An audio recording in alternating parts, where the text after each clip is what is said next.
দেখা হৈছে বন্ধুসকল, এখন গাড়ী আহিছে কেপটাছ। এখন আমাৰ ওচৰৰে গাঁৱৰে দাদা কাঞ্চাদা, তেওঁ গাড়ীখনৰ পিছৰ চকাৰ ছাৰ্ভিচিং কৰিব, ব্ৰেক শ্বু সলাব আৰু ছাৰ্ভিচিং বিয়াৰিং ছাৰ্ভিচিং কৰিব। আজি আপোনালোকক দেখুৱাম মই কিদৰে ব্ৰেক শ্বু চেঞ্জ কৰা যায় আৰু পিছৰ চকাৰ বিয়াৰিং সম্পূৰ্ণ গ্ৰীজ কৰা হয়। সম্পূৰ্ণখিনি আপোনালোকৰ দেখুৱাম, ভিডিঅ'টো স্কিপ নকৰাকৈ আগলৈকে আপোনালোকে চাই থাকিব। আহক ভিডিঅ'টো আৰম্ভ কৰোঁ।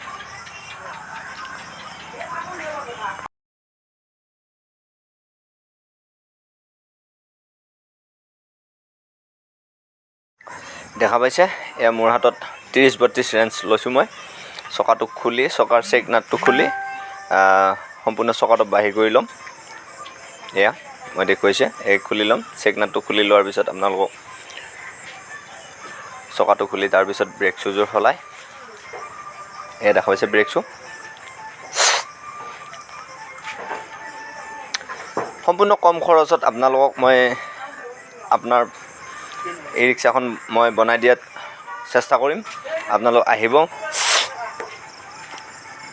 আপোনালোকে আমাৰ মঙলদৈৰ ভিতৰত যিকোনো ই ৰিক্সা গেৰেজৰ ভিতৰত কমেও 50 টকা হ'লেও আপোনালোকক কম কৰি দিব চেষ্টা কৰিম মই।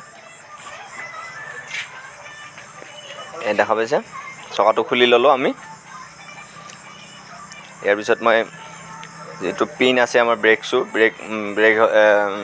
ৰ'ডৰ পিনটো খুলি লৈ আমি জেক লগাই আমি ড্ৰামটো খুলি ল'ম।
আৰু এনেদৰে আপোনালোকক গোটেইখিনি সম্পূৰ্ণ পিছৰ চকাৰ ই ৰিক্সাৰ মোৰ কাম কমপ্লিট হৈ গ'ল।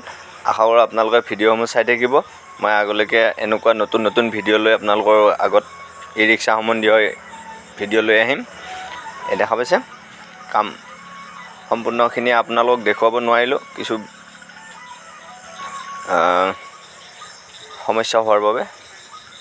আজিলৈ ইমানে, ধন্যবাদ।